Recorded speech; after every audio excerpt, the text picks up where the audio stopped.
Hi, I'm Irving. Welcome back to TV Fails, where we examine shows from my era that lasted one season or less. As we begin today, Honey is on a plane escorting a child back and forth between her divorced parents. She's a monster. All she does is torture Maggie and me. You don't believe me. Someone has to rescue us. Margaret Mary, it's torture time. See? This kid is going out of her way to be difficult, and those two guys are getting a kick out of it. Honey isn't. Help me. My father's a millionaire, and she's holding Maggie and me for ransom. I'm so sorry. At least it's just water. Somehow they do make it to the airport. You just wait till I tell my father. You do, and I'll charge him double. Oh, Sam, are you a blessing?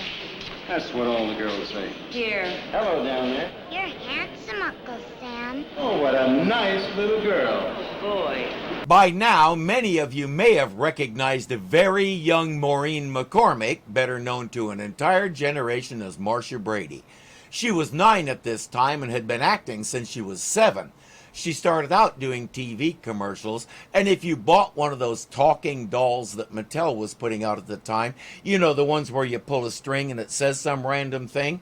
Yeah, when you pulled the string, it was probably her voice you heard. She did almost all the voiceover work for the dolls. She's also an accomplished musician. By all accounts, she really is a nice person and always has been, so playing a brat like this was either one of the hardest things she did or one of the funnest things she did. Maybe both.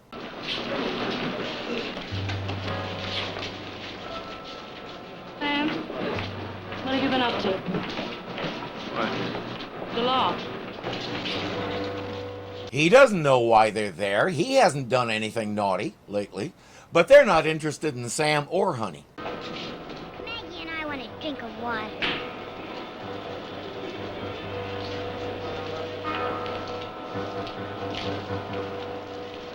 Mr. Arcadian?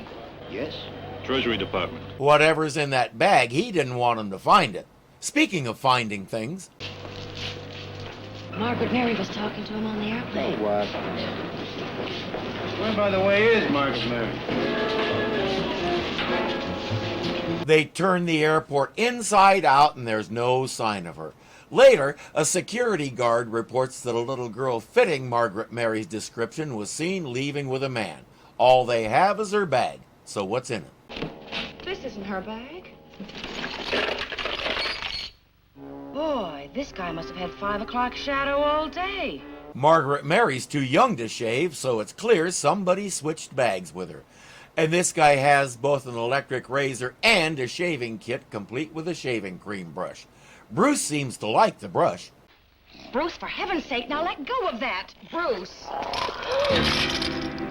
Meg. Oh. Sam, What's the matter? come here. Call you back.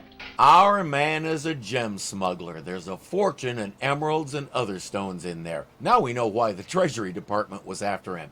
And of all the lousy timing, there's someone buzzing the office door. Well, look what I found.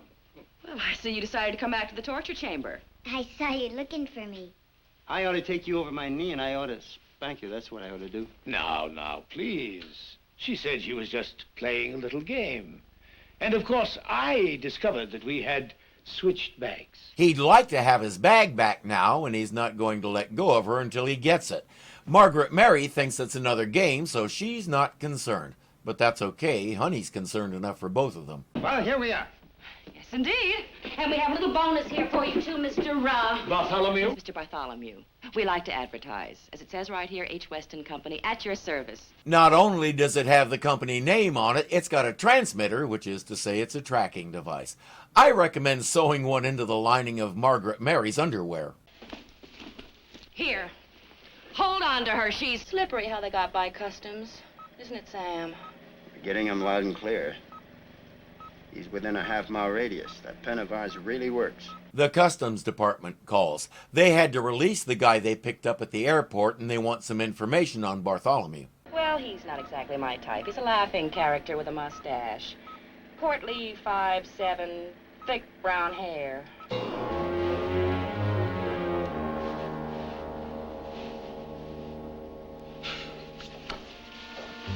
For all our careful planning, you have to go and switch bags with a nosy private eye. For all the good it'll do them. You have nothing to worry about. She will never recognize you. No, but she will recognize you. And since we're in this together, that worries me a very great deal. He's gonna kill him. That's usually what bad guys mean when they talk like that. Yes, of course. Of course you are right. H. West and Company. It's gone dead. Well, bother. So much for that idea. Back to the office to come up with another one. We've had a visitor. And how?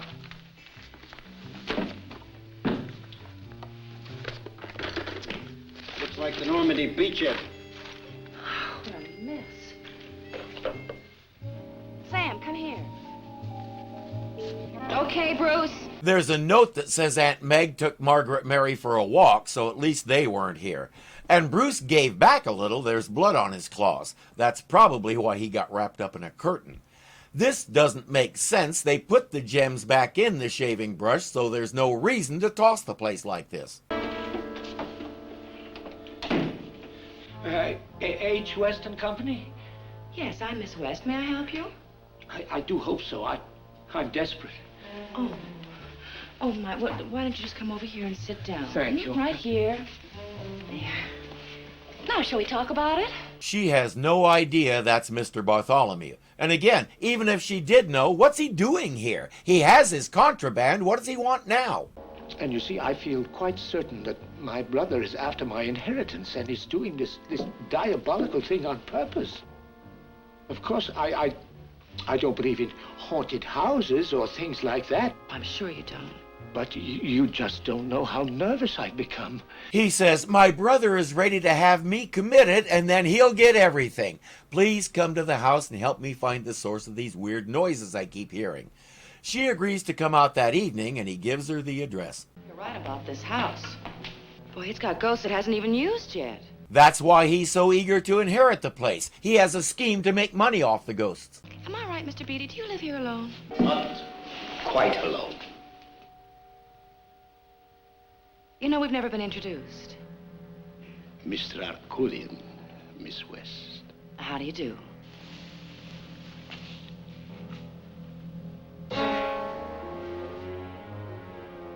Mr. Bartholomew? In the flesh. He demands her purse, dumps it all out, and confiscates her gun. I keep telling her to use a thigh holster like she does in the books. He says, call your partner and tell him to come here, as if she wouldn't have already done that. Something funny's happening. On both sides of the fence. I've got no time for jokes. I'm getting the signal again. I don't think you are. Tell him to come here. Come here, Sam. I'm on my way, but this is something wild. I don't think I'm following the signal. It's following me. Honey forgot to tell you she dropped a pen in the back of the van. This way, please. Well, can't I even have my lipstick? You won't need it. Come. A lady never goes anywhere without her lipstick in her purse. Thank you. Too bad you had to break that shaving brush. Did cause quite a lather. You planning to kill me? When your partner gets here. That really is one of the cleverest gadgets they've come up with. She couldn't get the message across on the phone, but now Sam knows what he's walking into.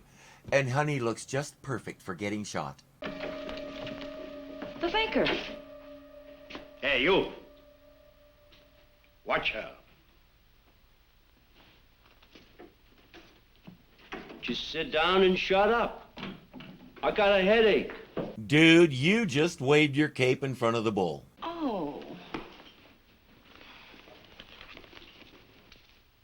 Is your name Sam? You look like Sam. Of the three, you're the best looking. Oh, shut up. You know, you'd never know that this room is right off the foyer. Okay, when you say right off the foyer, do you mean it's just to the side of the foyer or it's on the right side of the foyer? Button up, will you? My head's killing me. You poor baby. Maybe I can help you. Yeah? I'm very good at massage.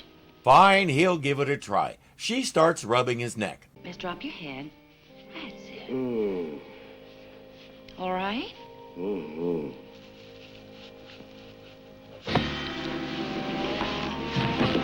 See, she's already got you so relaxed you fell asleep. That's your cue, Sam.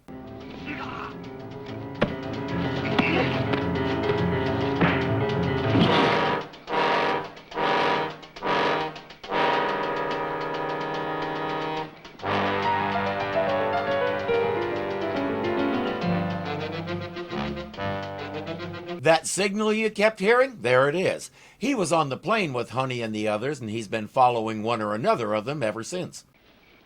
Where are the others? I don't know. Let's look.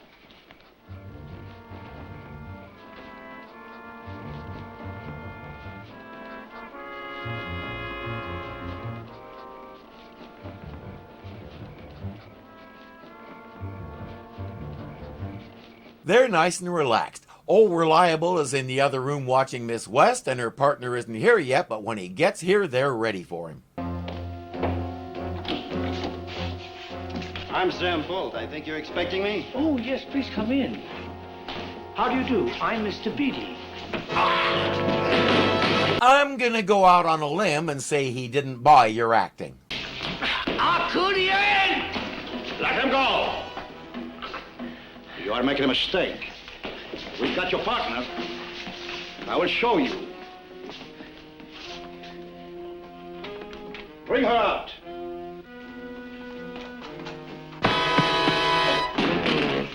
No, not like that. I'll call the Treasury Department. Save the call. My name's Krim. I'm an agent. He tosses his ID over and they're satisfied. He says he's been following these two since the Far East. Sam apologizes for leveling him and gives him back his gun. Well, I guess I'll close up shop. You know, at first I wasn't sure about you two. I'm glad you're on our side. Sam, get his gun. Now you're flipping the government? He's no T-man. He could have nabbed those two at the airport. And he would have used a search warrant on our office. It's a hijack. Those scratches on your hand belong to Bruce. Who is he? We won't find out. He's just some guy who learned about the smuggling operation and decided to cut himself in. Margaret Mary is with her dad and all is well.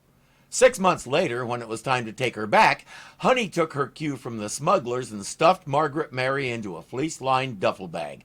Since this was before the days of TSA and checking carry-on luggage, nobody noticed. When someone heard thumping coming from the overhead compartment, Honey just said, turbulence.